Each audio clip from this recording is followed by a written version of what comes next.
So, welcome to month 3 of Emerge. We are going to delve into this month doubts, by which I mean self doubts, anxiety, procrastination, self sabotage. And it's kind of like those first three things doubts, anxiety, procrastination sort of equal self sabotage, right? So, we'll get more into that in our actual session, but I am going to give you right now this incredibly cool and valuable energy healing tool called EFT tapping. So you may have heard of or done tapping before.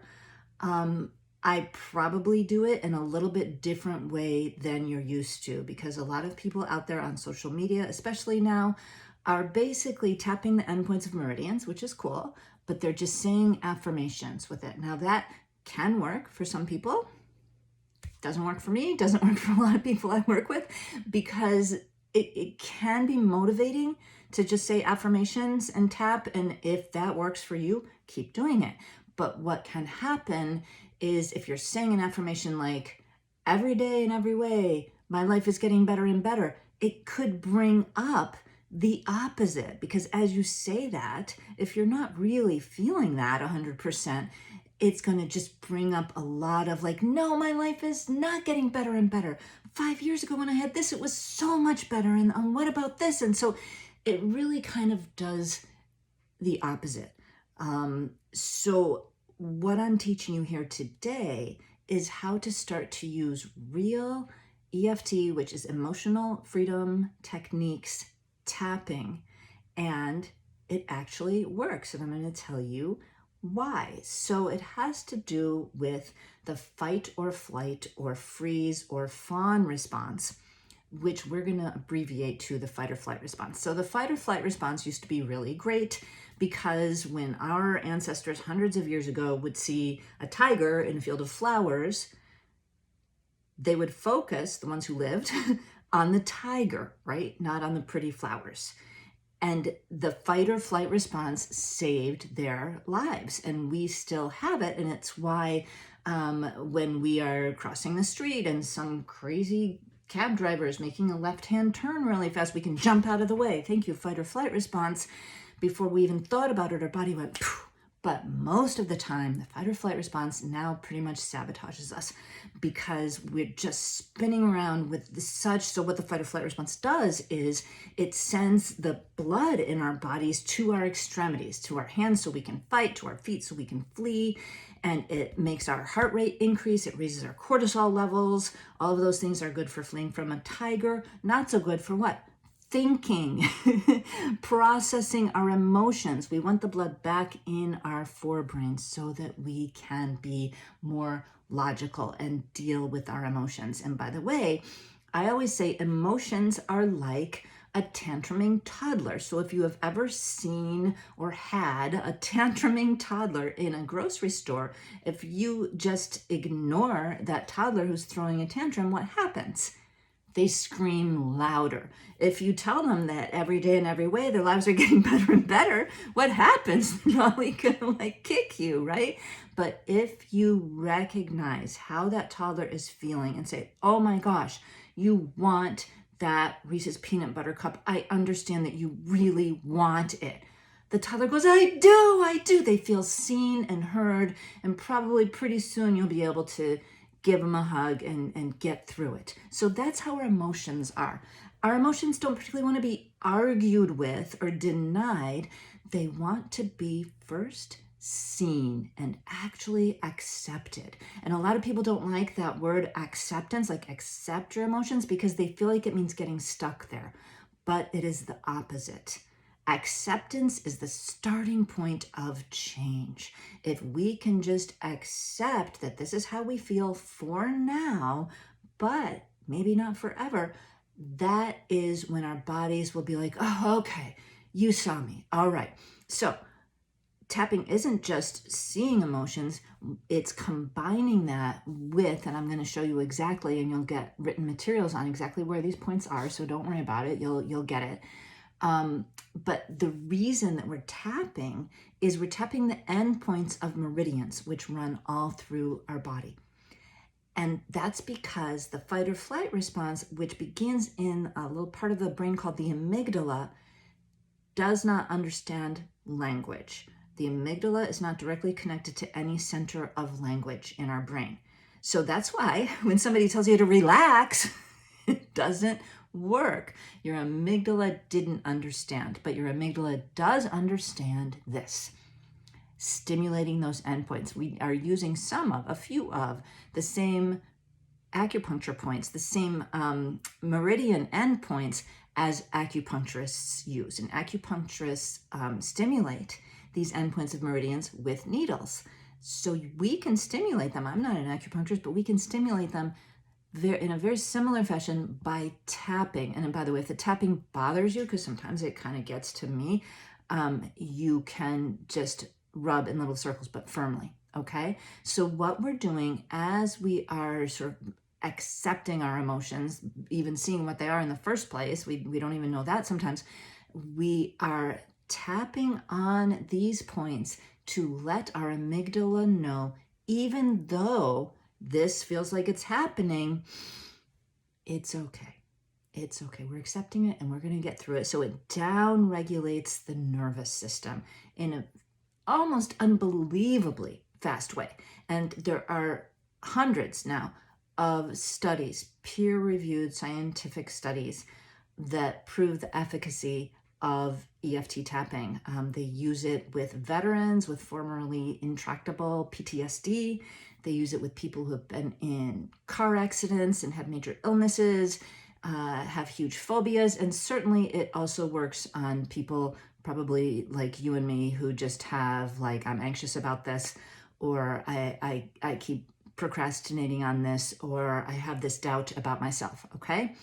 Really effective and really fast. So here we go. Here is about halfway between the knuckle and the end of your hand. Here's what we call the setup point. You notice I'm tapping with 2 fingers because, again, I'm not an acupuncturist. I don't know exactly where the end point of this meridian is, but I know it's somewhere around there, and if I tap with 2 fingers, I'm probably hitting it, okay? So right here, we start with, I know you don't have to always use this structure, but it's a really good structure. I usually use it still after years because it's just very helpful. So we can start with, even though I feel blank.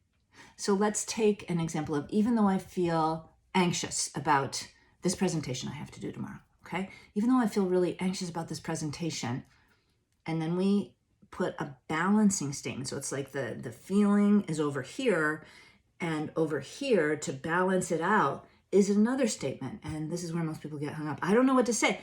You just could say, I accept all my feelings, unless it's not true. If you don't accept all your feelings, then you could say something like, I wish I accepted my feelings.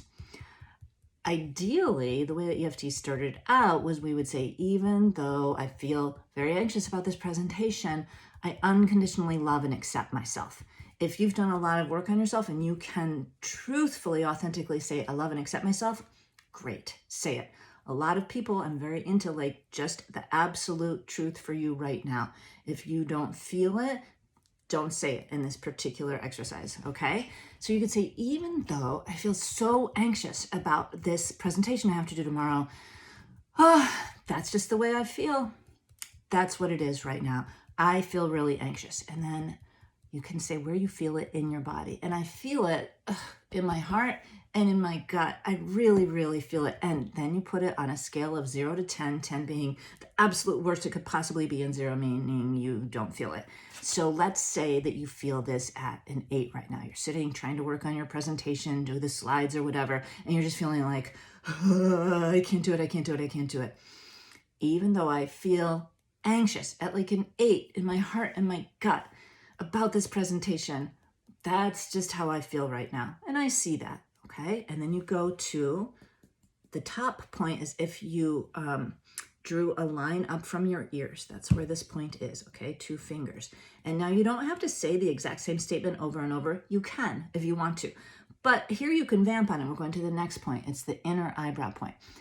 And you can just be like, oh, when I do this presentation, and then the outer eye, this bone right here, when I do this presentation, I'm so afraid I'll look like an idiot. That's what I'm really anxious about. And then right under the eyes, you can see I'm tapping maybe 10 or 15 times on each point. Doesn't matter how long or how many taps, about that. And then under your nose, on the chin, and then under your collarbone. So your collarbones are here, go about 2 inches down from that, tap right here. Here you can tap a little harder. And then about 4 inches down from the deepest part of your armpit, it's gonna hit, if you are wearing a bra, it's probably gonna hit at your bra strap. And then I like to use this point. Most people who are now doing tapping, like on social media, don't use it anymore, but it's the point about 2 inches down from your nipples. If you are a guy, you just go 2 inches underneath your nipples.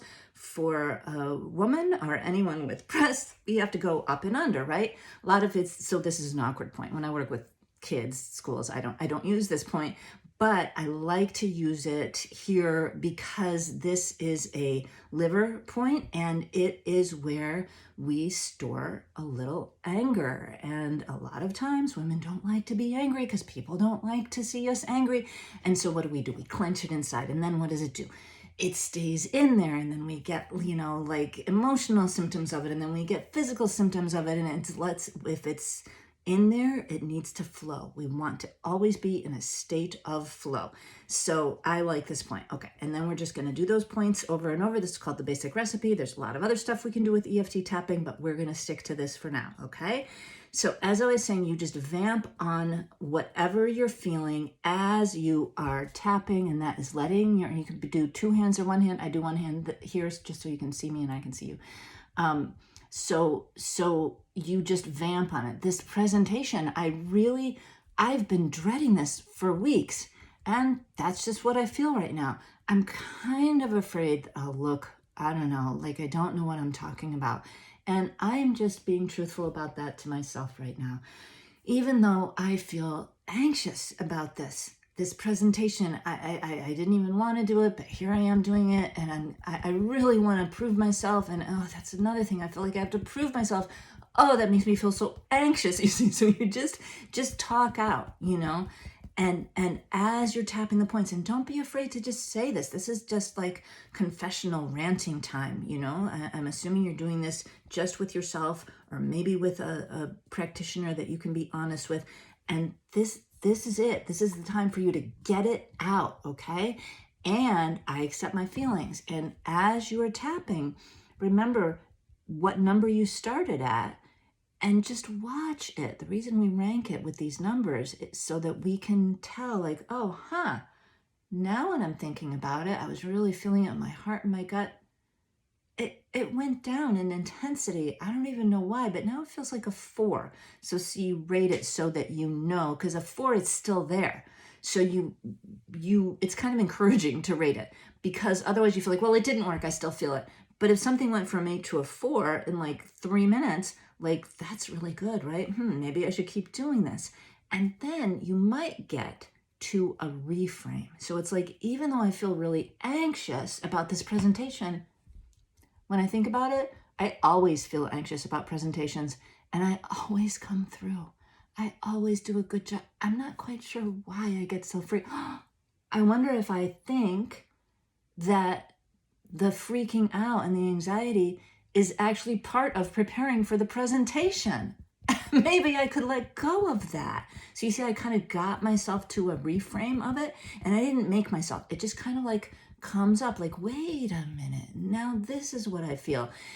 And it might just be like, even though I feel really anxious about this presentation, I would love to release the anxiety. Okay, you can just say, I would love to, because that's not inauthentic, right? It's like, I wish I could, I want to, I'm ready to release this anxiety. And you just watch it flow. And sometimes, remarkably, it'll just be like I'll work with somebody and I'll check in, like, how is it now? And they'll be like, oh, it's just not there.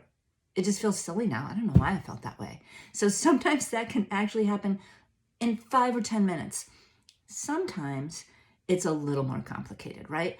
But even if it is, even if you did just go from an 8 to a 4 and then you had to go into another meeting or whatever, that is really useful. We don't want to leave it at a 4. We want to go back and revisit it and get it down to that 0. But this is a tool that you can use when the anxiety creeps up. When you notice yourself procrastinating, why am I on my phone? I've been on my phone for half an hour. What am I? Because you're being on your phone or whatever, Netflix, whatever, is like anesthetizing yourself, right? So don't just criticize yourself like, why do I do it? What am I anesthetizing? What am I trying to escape? Oh, it's the anxiety. Oh, it's the doubt. Okay. Get used to analyzing what it is and not just getting caught in that self-analysis, but going, oh, I am doing that again. And we do all have just 2 or 3 things that we keep doing over and over, oh, I'm doing that again. Let me try tapping on it. And just try it, you guys. I know it looks a little odd. And by the way, if you are on the subway or something, or sitting in your, break room at work, and you don't really want to do all of these points because it does look weird, you can choose a couple of them. You can just be like, it looks at worst like a nervous habit. I can show you more points too, but for now, I don't want to confuse you. I can show you a few other points that are easier to use in public. Okay, why don't I just do it? So it's the inner lower point of each fingernail. Okay, so it's here that you would tap here, here, here, here, and then on the other hand, here, here, here, here, here. And I think of it as the point on each fingernail that's closest to my heart. That's how I remember that. And with this, like if you're in a Zoom meeting, you can be tapping on these points and you can say these phrases that I've been saying, like, even though I feel this way, I accept my feelings, whatever. But you also can just tap and breathe. And on a Zoom, you've got your hands on your lap. Nobody's going to know you're doing it. Even if you're in person, at worst, people are going to think you have a little nervous habit of going like this, right? And you don't even have to use all the points. If you find like a favorite point, it can look very natural. So play around with it. You don't have to use every point. You don't have to say any magic words. This is just a very effective, pretty fast energy healing tool for you. Good luck.